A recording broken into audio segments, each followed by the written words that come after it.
Now what I'm going to try and show you is exposing a scene that, despite having highlights and lowlights, I still want those highlights and lowlights to be reflected in the film. It's much easier to expose like that. This is why black and white film is so much easier to shoot than color film, because black and white film shows those contrasts more clearly than color film will. I will show you here what I mean by that. We'll take a look here at the scene that we're going to shoot quick. Alright, so you see the nose of the red car sticking out here. It's a pretty busy street, so I'm going to have to be careful. But that guy right there is going to take some pretty nice pictures. In that scene, you'll notice there are highlights and lowlights, and I want those all to expose the way it's presented to me right now. I don't need to be really creative in the shot other than framing. So the only issue with this one is I have to stand in the middle of the street to get the angle that I want. So I'm going to just film it from over here quick and then step into the street and take the photo. But all I'm going to do is just set the camera to auto. I'm going to shoot at probably an aperture of 5.6, maybe 4. And I'm going to take the photo from right about this perspective.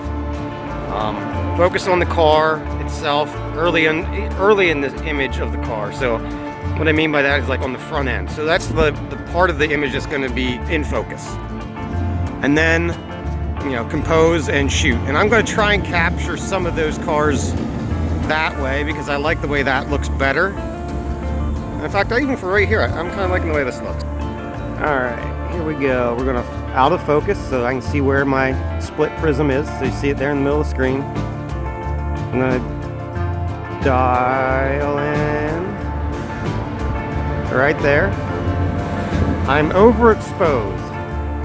You see there at the bottom it says overexposed.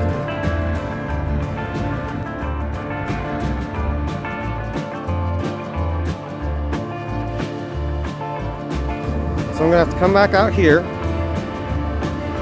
Get the camera to focus right here, please. Thank you. So I'm going to dial into 11.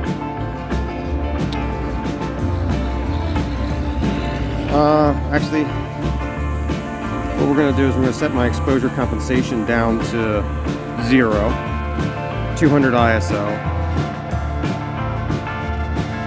Now let's try 5.6 again. Let's see if I get overexposure at 5.6 now.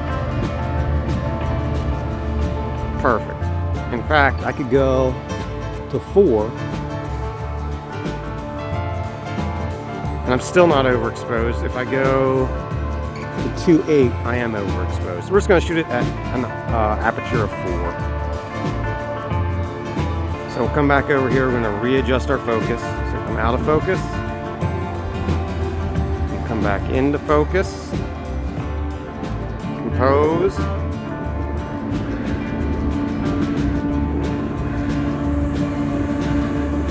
Fire.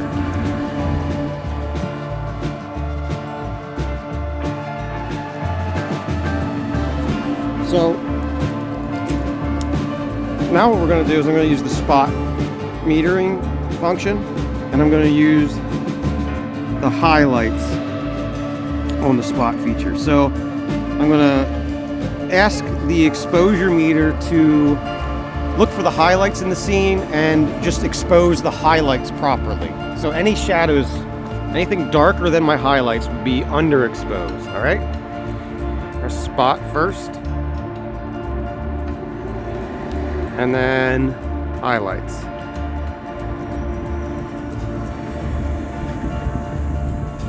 And there at the bottom you can see we're going to be exposing for our spot metering the highlights.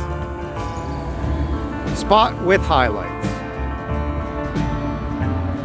That will give you and expose.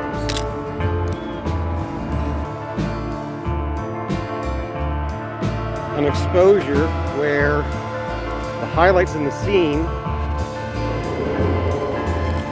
are exposed correctly, but everything else is kind of underexposed.